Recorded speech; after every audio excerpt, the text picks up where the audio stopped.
Good morning. Today I will be taking a lecture on axial flow compressors, which forms a part of the course ME364 Turbomachinery, APJ Abdul Kalam Technological University. My name is Krishnaraj. I am an assistant professor at RSET, Department of Mechanical Engineering, and today I will be taking a course on, the topics which I will be discussing are thermodynamics of compression, velocity triangles, as well as degree of reaction.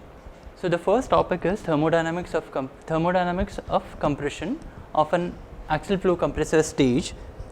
Now, a stage of an axial flow compressor basically consists of a rotor and a stator. Now, the notations which I will be using are pressure P1, which is the pressure at the inlet of the rotor, pressure at the inlet of the rotor, P2, which is the pressure at the exit of the rotor,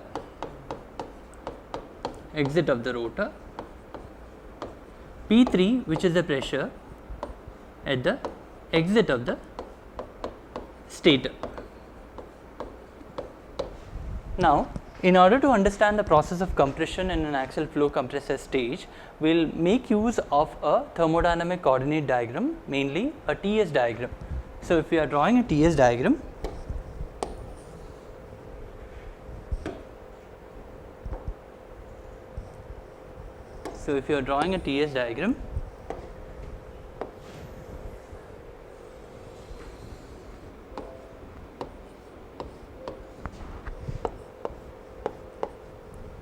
let state 1 be the state of fluid at the entry of the rotor and state 2 be the state of fluid at the exit of the rotor. Similarly, state 3 be the state of fluid at the exit of the stator. Now, first state 1 is marked on the pressure P1 line, which is the entry pressure, which is the inlet pressure to the rotor. So, this point indicates state point 1. Now, as we know that in a rotor, the static pressure is increasing as the energy is being supplied by means of external energy is being added by means of an external torque. So, pressure P2 line is indicated over here and P3 pressure line is indicated over here. Now, in order to indicate the process of compression which is taking place in a stage, an ideal process is represented by a vertical line indicating a reversible adiabatic compression process from 1 to 3 dash, let this be 2 dash, and an actual process is represented by a curved line. Now, this point is 2 and this point is 3 dash. Now, 1 3 double dash indicates the ideal process, which is an isentropic process from 1 to 3 dash, and an actual process is 1 3, which includes a rotor stage as well as this is a stator stage. Now, at this juncture, an important parameter to be defined is isentropic efficiency, and isentropic efficiency is a parameter which helps us to measure the degree of degradation of energy during a flow through a steady flow energy device. Now, also it measures the deviation of actual work done with that of the ideal work done. Here the ideal work done is 1 3 double dash and the actual work done is 1 3. So, isentropic efficiency is defined, can be written as H3 double dash minus H1 divided by H3 minus H1, which is the ratio of ideal work done to that of the actual work done. Now, it can also be represented in terms of temperature ratios as T3 double dash minus T1 divided by T3 minus T1. Now, this can be written only if the gas is an ideal gas. Further, it should be a calorifically perfect gas, that is, this value of Cp and Cv should not be a function of any of the state variables. Now, let us understand the process of compression by using stagnation parameters. Here we have discussed the variation of this particular compression process by using static parameters. Now we will move on to stagnation parameters.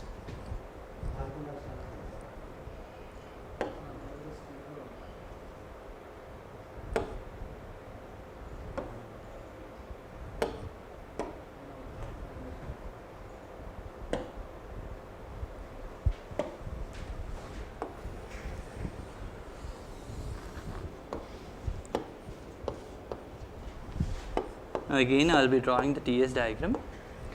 Now the main stagnation parameters involved are stagnation enthalpy, stagnation pressure.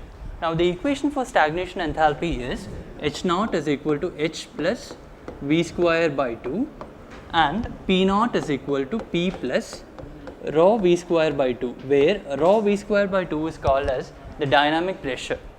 Stagnation enthalpy is defined as the enthalpy of the fluid when it is isentropically brought to rest, and stagnation pressure is defined as the pressure when a fluid is brought to rest adiabatically. Here I wanted to stress on the terms isentropically in the case of a stagnation enthalpy and adiabatically in the case of stagnation pressure. We have already discussed about the derivation of these two parameters before. So here first, as before, I will be drawing the pressure line P1, which is a static pressure at the entry of the rotor, and in order to mark the stagnation pressure, I will draw a line above P1 representing the stagnation pressure P01. Now if state point 1 is a state at the entry of the rotor, now the stagnation state at the entry of the rotor is represented by a point 01, which is just above the point 1, and I have drawn a vertical line to indicate that this particular point is obtained when a fluid at state point 1 is brought to rest isentropically. That is why we have drawn this particular point 1 on a vertical line. Now let this be the temperature T1. So this would be temperature T01, and the difference between T1 and T01, difference between these two lines would be equal to V1 square by 2 Cp. Now this is evident from this particular equation of enthalpy, that is T0 is equal to T plus V square by 2 Cp. So obviously T0, which is the stagnation temperature, which is greater than static temperature by this particular term. So the difference would indicate the term V square by 2 Cp. Now we know that in a rotor stagnation pressure as well as stagnation temperature increases. Stagnation pressure and stagnation temperature increases. So if P01 is the stagnation pressure at the entry of the rotor, P02 would be the stagnation pressure at the exit of the rotor. Now P02 will be having a value which is greater than P01. Now in order to indicate the compression process, again at state point 1, if it is an ideal process, the compression is represented by a vertical line from 01 to 02 dash, which indicates an ideal isentropic compression process. There is no irreversibility, as well as the process is an adiabatic process, indicating that there is no heat transfer. Now in order to indicate the actual process can be drawn by using a curved line to indicate process 0102. This is the actual process which is taking place in a rotor stage of an axial flow compressor. Now the next pressure line to be drawn is P03, which is indicating the pressure at the exit of the stator. Now the important thing to be noted while drawing the pressure line P03 is that the pressure line P03 would be lying below the pressure line P02. The reason is that as the fluid flows through the stator, due to friction there is a reduction in pressure, stagnation pressure, because of friction or any other irreversibility. So therefore the pressure line P03 will be less than pressure line P02. Another important thing to be noted is, in a stator there is no energy addition which is taking place, indicating that the temperature T02 will be equal to temperature T03. There is an increase in static pressure inside the stator. There is a decrease in stagnation pressure inside the stator. as similarly there is the value of stagnation temperature at the exit of the rotor and at the exit of the stator will be remaining same. So, in order to indicate the process of process which is taking place inside the stator, it will be represented by a horizontal line indicating the value of temperature to be same. Therefore, T03 is equal to T02. Now, I will explain it again. Point 1 is the entry point of the compression which is taking place at the entry of the rotor. Point 01 to 02 indicates the compression process which is taking place in a rotor. 02 to 03 indicates the process which is taking place in a stator.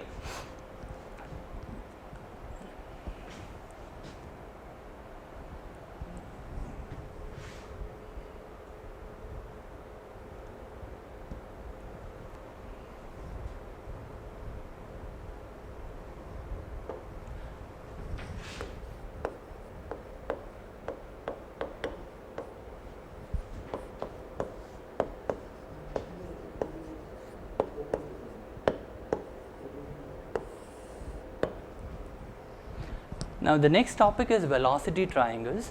Velocity triangle is a triangle which is obtained by using the vectors, velocity vectors, and it is based on the velocity vectors which are acting on a fluid, or which are the velocity vectors of a fluid moving through the turbo machine. So, in this in order to draw the velocity triangle, we will be making use of certain assumptions.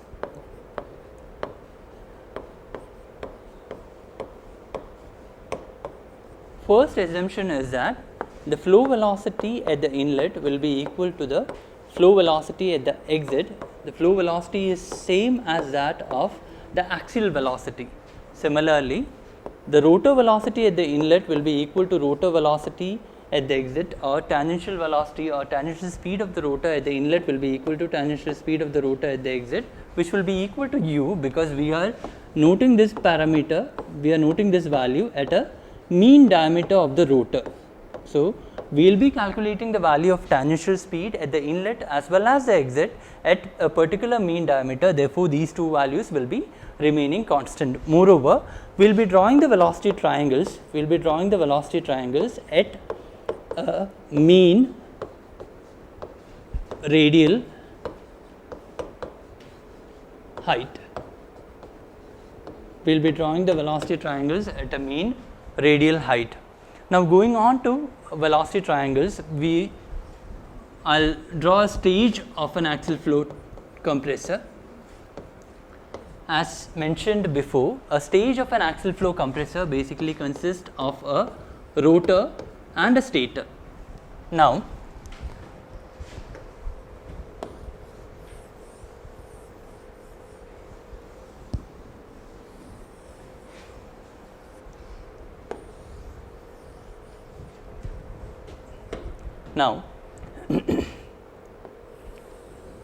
I'll take two sets of blade, two sets of rotor as well as two sets of stator blades.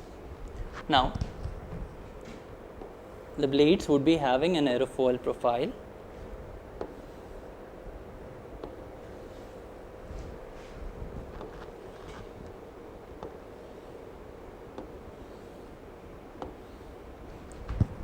Now, this is the top view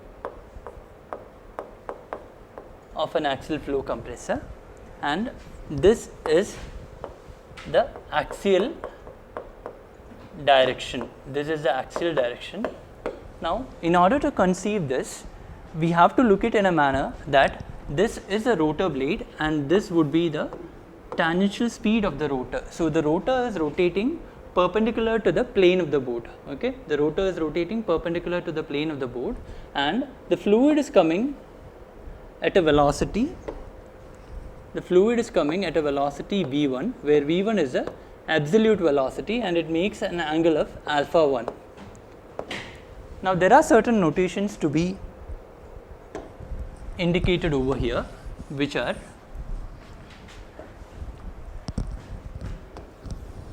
v1 is the absolute velocity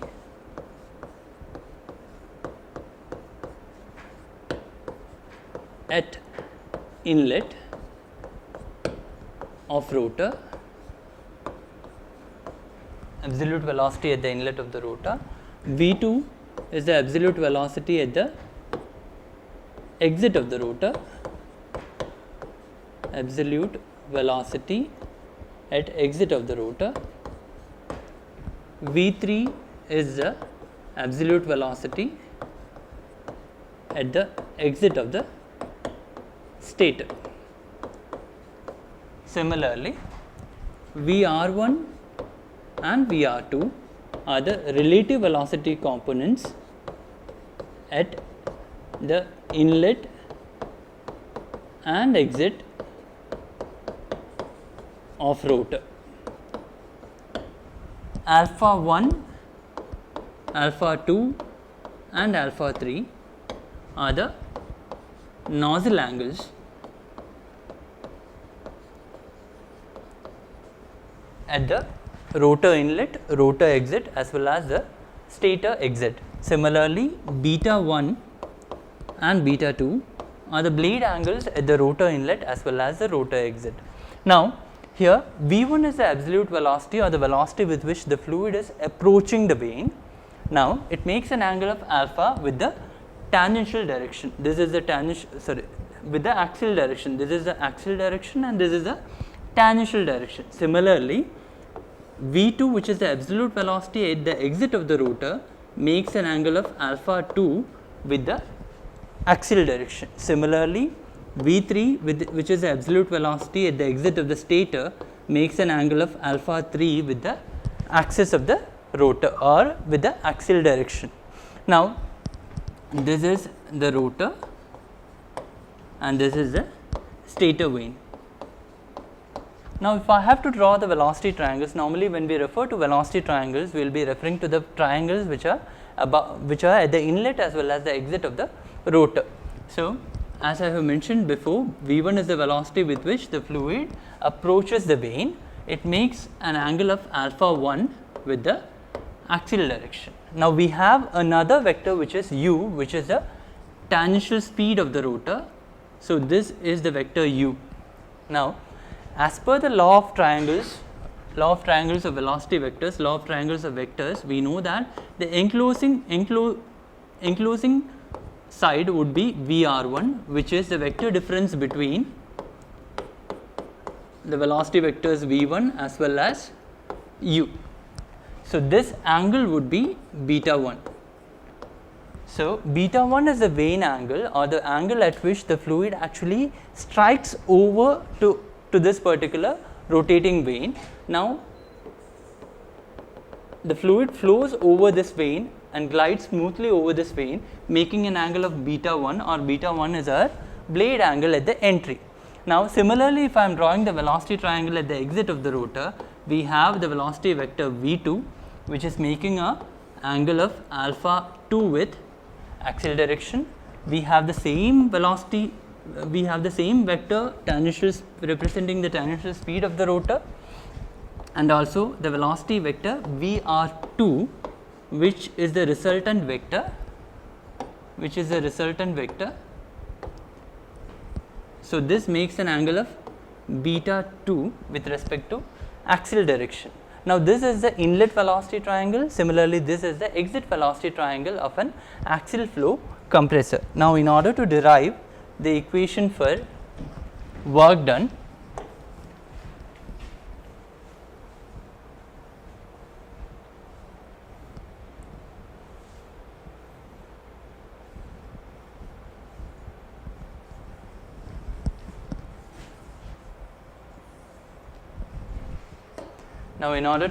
the equation for work done, we will be making use of this. We have to derive certain relations with respect to the inlet velocity triangle as well as the exit velocity triangle. Now, let this portion, this side be x and let this particular side be y. Similarly, let this be p. Similarly, let this be q. Now, with respect to the inlet velocity triangle, we have u is equal to x plus y. u is the total length of the vector, which is the sum of x plus y. Now, if I am taking the tan of angle alpha 1, tan alpha 1 will be equal to x divided by Vf. Okay. Now, we know that Vf1 is equal to Vf2 is equal to, since we know that Vf1 is equal to Vf2 is equal to Vf, that is our assumption, I will be representing this as Vf and not Vf1. Similarly, tan of beta 1 is equal to opposite side, which is y, divided by adjacent side, which is Vf1. So, this is equal to y divided by Vf1, or I would write it as Vf only. So, it is y divided by Vf.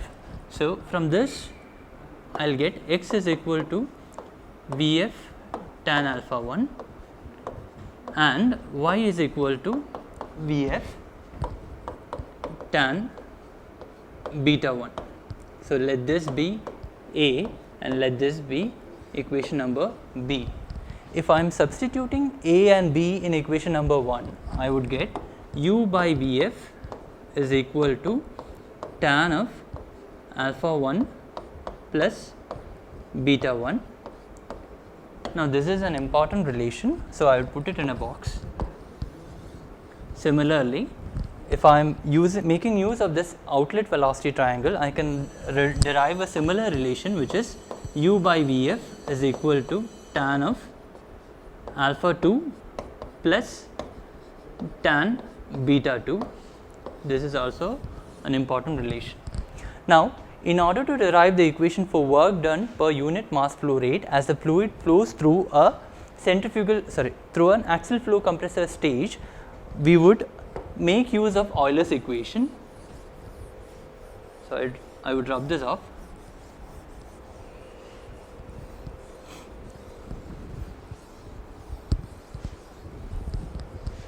So, as per Euler's equation, we know that for a compressor, work done per unit mass flow rate is equal to Vw2 U2 minus Vw1 U1.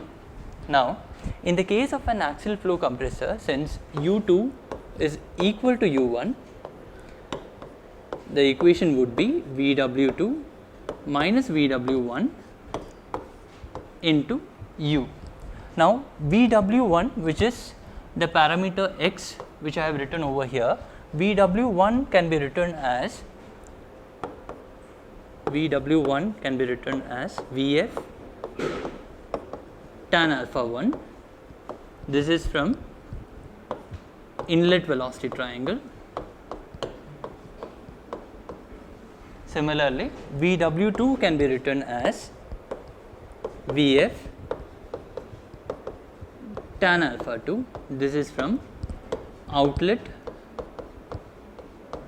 velocity triangle. So, if I am substituting these two equations in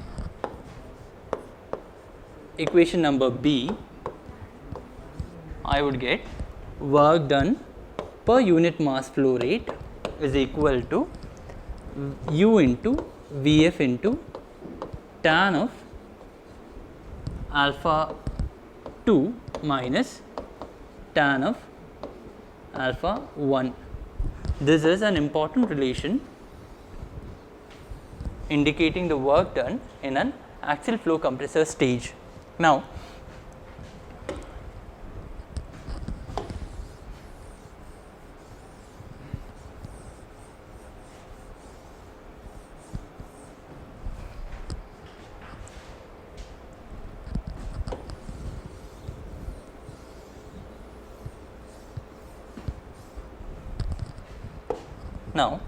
work done per unit mass flow rate, which we have derived just now, is equal to change in stagnation enthalpy drop or change in stagnation enthalpy.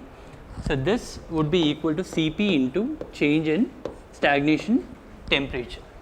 So, Cp into delta T naught can be equated to work done per unit mass flow rate, which is U into Vf into tan alpha 2 minus tan alpha 1. So, this is U into Vf into tan of alpha 2 minus tan alpha 1.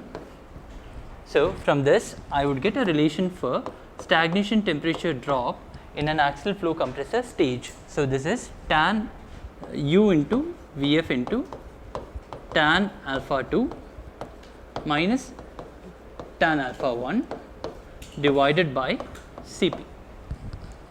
Now, the actual temperature drop is different from the ideal temperature drop, and in order to compensate for that, we will be introducing a factor which is called as lambda, which is known as work done factor.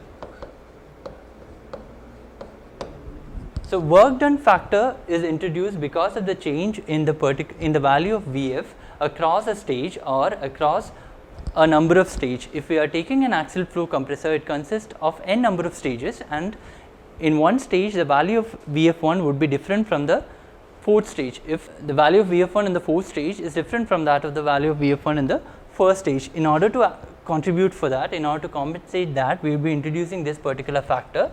Therefore, the value of delta T naught or the stagnation temperature drop will be equal to U into Vf into lambda divided by Cp into tan of alpha 2 minus tan alpha 1. Now, what is the reason for this particular what is the reason for this variation of Vf, or what is the reason for introducing this particular term lambda into our derivation? In order to understand that, we will have to make use of, we have to analyze the flow over a blade by drawing a blade.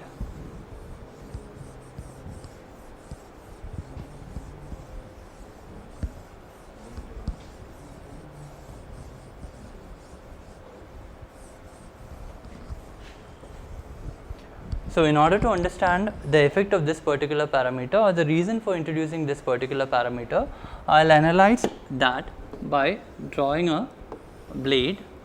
So, let this be the radial direction, let this be the radial direction, and let this be the axial direction. This be the axial direction. I will rub this off. Now, let us suppose the blade height is h.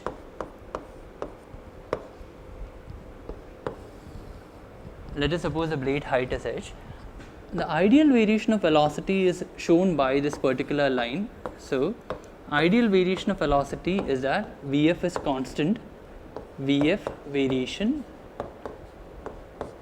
This indicates that Vf is constant for a particular blade height along the axial direction. Now, if I am representing the actual variation can be represented like this.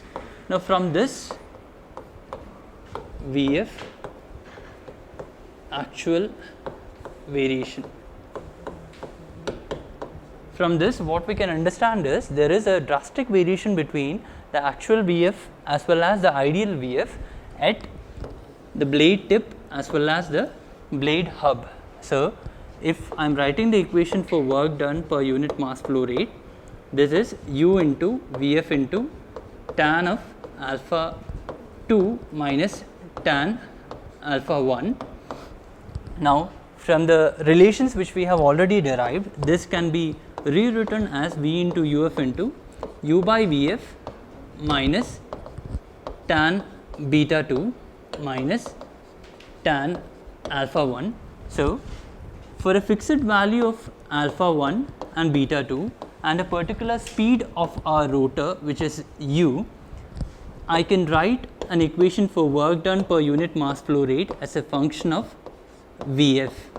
So, from the equation itself, it is evident that as Vf is increasing, the work done per unit mass flow rate is reducing. So, if we are taking, if this is the first stage and if we are drawing the variation for the Vf at a particular blade height for nth stage or fourth stage, we can see that the variation would be coming like this, indicating that the variation of Vf is very much drastic.